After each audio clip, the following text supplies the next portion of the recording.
it's Amber with Gallery500. We're sitting here with Brandon Stanley. We're going to learn some more about him and his wonderful photographs. So, Brandon.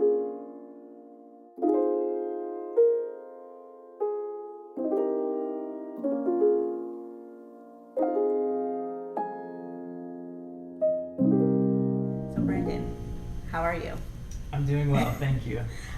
So tell me a little bit more about yourself. So, as she said, my name is Brandon Stanley. I am a part-time Volusia County Ocean Rescue Lifeguard, and I am also a water photographer. Awesome.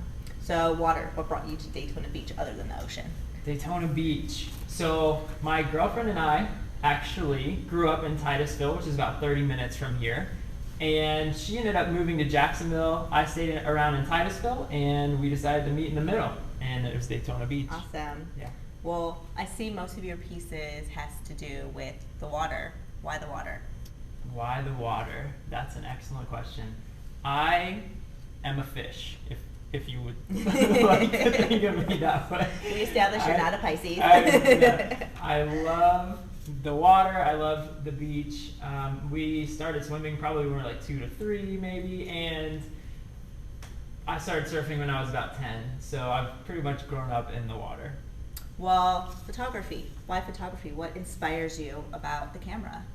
My original beginning with photography started as some of amateur photographers do with a phone, and I just kind of started snapping pictures, and from there people started commenting and telling me how much they enjoyed seeing my stuff, and it just kind of grew from a hobby into something I've really enjoyed doing on a regular basis. Yeah. So we know you love water, we know you love photography. What made you think to put the two together? Right, so with that being said, with me being a fish and constantly in the water and knowing a lot about the ocean and waves, yeah.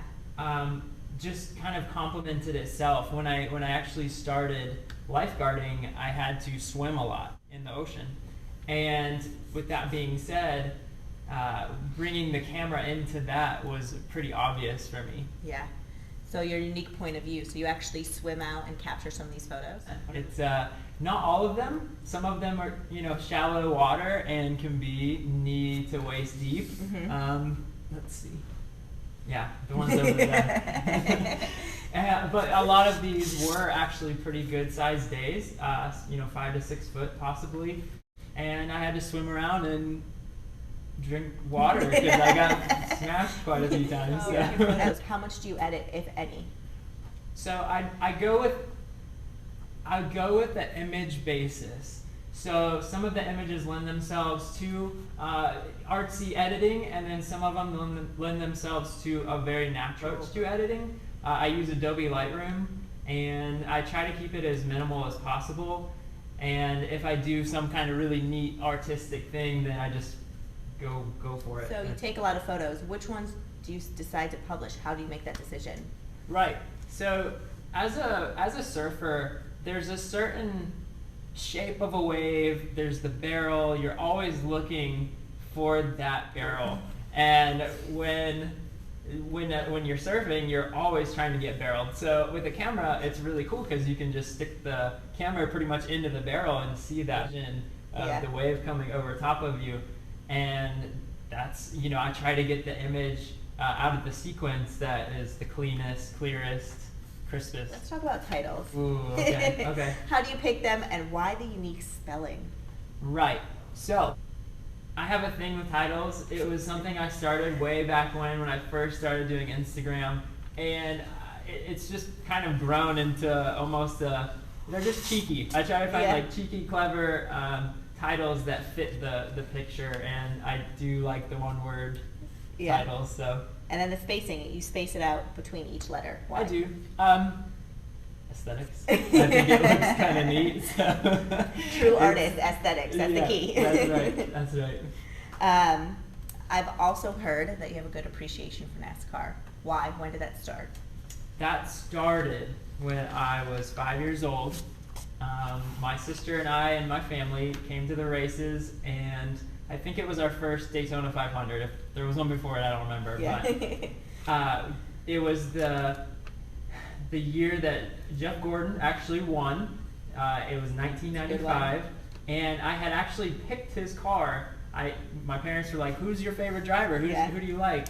And I just picked Jeff Gordon because I thought his car looked really cool. And my sister actually looked at the grandstands and saw a bunch of Dale Earnhardt. Oh, really? fans. That was that time. Mm-hmm. And she was like, well, this guy must be good. So she logically decided to pick Dale Earnhardt. So we had that brother-sister rivalry the whole time Jeff Gordon and Dale Earnhardt had their rivalry. So, ever since then, we were NASCAR fans. And, yeah. Been coming here ever since. Yeah, absolutely. So, a little fun stuff. If you're not behind the camera, what else are you doing to do? I mentioned I'm a surfer. I love music. I play the drums, and I would say spending time with the family and friends, and that's about it for me. Oh, another great thing. So you decided with this exhibition to donate a portion of sales to charity. Which charity and why did you decide to do that? The charity that we chose was World Vision's Clean Water Fund. I had sponsored a child through World Vision in the past, and so I've kind of gotten to know the company or the organization better than others for sure. Mm-hmm. And this is a huge need that people have for clean water, and here in America, it's a easily available thing, and other countries it's not. So it's shocking how many people actually still die from not having clean water. And so this fund is for that. It goes to making sure people can get access to clean water. Yeah. So when Brandon brought this idea to us about donating a bit to charity, we're really honored to partner with him, and we're matching his donation as well. So both of us will be donating. The goal of Gallery500 is always to showcase wonderful artwork, but also support the local, national, and international community in any way that we can. So we're really fortunate to be working with an artist like Brandon that will be gracious enough to do so. And I can just say I'm super thankful for these guys. Amber's awesome, and the whole crew here. So you guys are amazing. Awesome. Well, that is our goal with the gallery, right? Working with great artists, working with great collectors, and just showcasing the diverse and the really high level of art here locally. But what is your goal with showcasing your work? My goal for people to be able to enjoy the experiences and the images, the things that I see. There's nothing else that I'm aware of that you can literally capture a moment in time and then share what you saw with someone else. And I think that bringing some of that outside scenery and some of those things into your house or into your office can totally change your mood. It can totally, encourage you or inspire you. And, a lot of people don't get to see the things I get to see when they're, not everyone wants to swim out in 5 to 6 foot waves. Nope. So that's my goal. I just want to bring people joy and laughter and all that stuff when they see these things and connect to them. Yeah, that's awesome. Well, we're enjoying it every day. We get to enjoy it while we walk into the gallery. So we hope you can come visit us. The show will be on display through Labor Day. Come on in, check out Brandon's work as well as a few other wonderful photographers that we have here. Amazing artists all around.